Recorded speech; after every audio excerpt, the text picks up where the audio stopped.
El secreto del tesoro cristero. En los años turbulentos de la Guerra Cristera, a finales de la década de 1920, México ardía en conflicto. La resistencia de los católicos contra las políticas anticlericales del gobierno de Plutarco Elías Calles dejó un rastro de martirio, lealtades divididas y actos desesperados para preservar lo sagrado. Entre las muchas leyendas que surgieron de esa época, una se destacaba entre las historias del Bajío, el tesoro de San Bartolomé, una fortuna perdida que supuestamente estaba destinada a financiar las tropas de los cristeros, pero nunca llegó a su destino. Introducción al misterio. El tesoro de San Bartolomé supuestamente consistía en reliquias sagradas, monedas de oro y plata, joyas donadas por familias ricas de la región, y una cruz de oro macizo que pertenecía a un antiguo monasterio franciscano. Todo había sido confiado al padre Mateo Velázquez, un sacerdote que lideraba espiritualmente a un pequeño pueblo guanajuatense llamado San Isidro del Valle. En mayo de 1929, cuando el ejército federal comenzó a ganar terreno, el padre Mateo decidió ocultar el tesoro antes de que cayera en manos enemigas. Según los registros orales, salió acompañado de 3 leales feligreses una noche de luna nueva. Jamás regresaron. Los lugareños contaban que a partir de esa noche, la iglesia de San Isidro y el bosque que rodeaba el pueblo quedaron marcados. Algunos decían que por las noches se escuchaban rezos apagados, mientras otros aseguraban ver sombras atravesando el bosque con faroles antiguos. La leyenda se esparció rápidamente. El alma del padre Mateo y los suyos protegían el tesoro eternamente. La llegada de Javier Ortega, 1954. En 1954, un joven arqueólogo llamado Javier Ortega llegó al pueblo de San Isidro del Valle. A sus 32 años, Javier había dedicado su vida a investigar leyendas rurales y eventos inexplicables relacionados con el pasado colonial y revolucionario de México. Escuchó del tesoro de San Bartolomé a través de un anciano historiador que juraba que las historias del padre Mateo eran más que simples cuentos.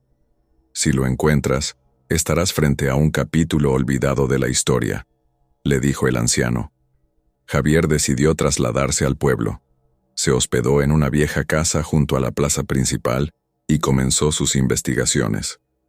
Allí conoció a Isidro Pérez, un campesino de 60 años, nacido y criado en la región, quien aseguró que conocía los secretos del bosque, pero se negó a entrar solo en él.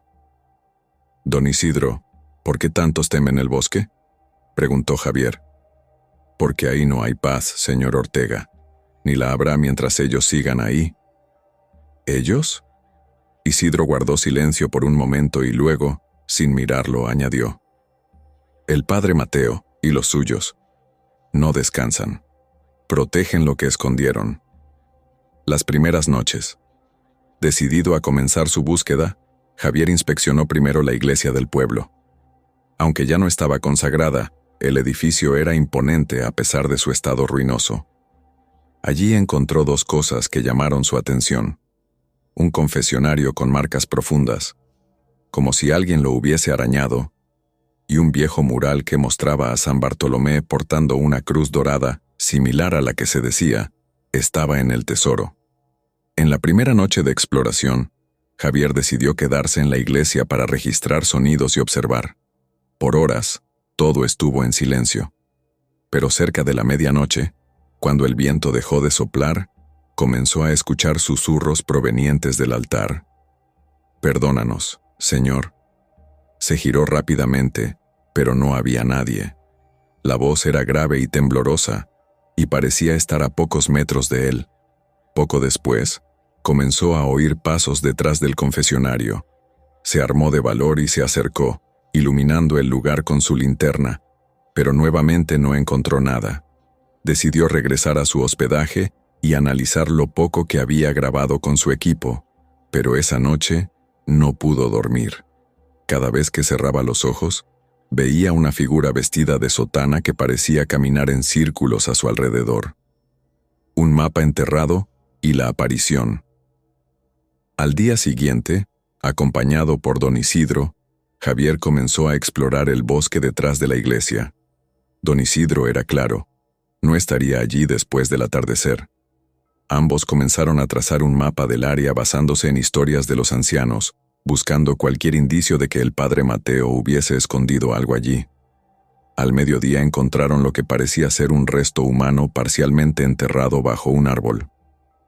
Aunque solo era una mandíbula, el hallazgo encendió las alarmas en Javier. Algo estaba enterrado allí, más allá de lo evidente. Esa misma tarde, mientras excavaban un poco más, encontraron una caja metálica corroída por el tiempo. En su interior había un mapa dibujado a mano. El lugar marcado estaba cerca de una pequeña cueva en lo profundo del bosque.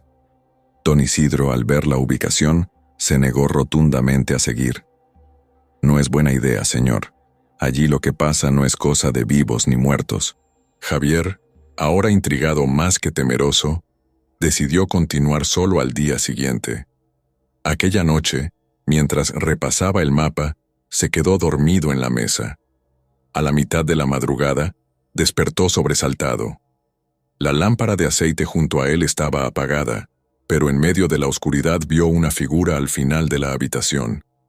Era un hombre alto, con una sotana desgastada, que le observaba fijamente. Sus ojos brillaban de manera antinatural. El hombre levantó una mano y, sin abrir la boca, Javier escuchó claramente la advertencia. «No sigas». El arqueólogo cerró los ojos por un segundo, y al abrirlos, el hombre había desaparecido.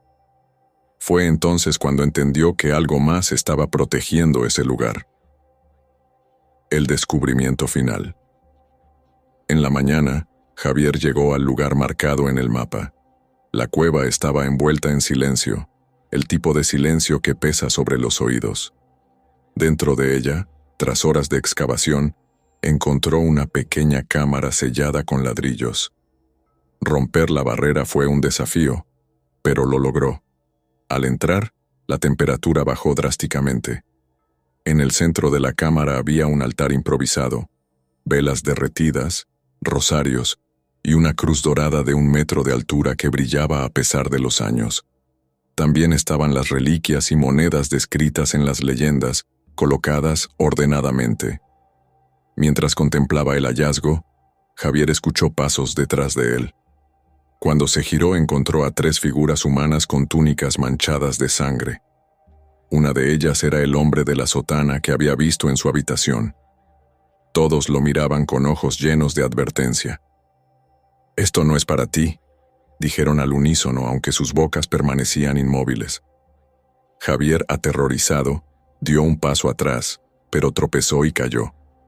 La cruz en el altar comenzó a emitir un leve resplandor, mientras las figuras desaparecían lentamente en el aire. Pero antes de esfumarse por completo, el hombre le habló nuevamente. «Déjalo aquí, o pagarás el precio».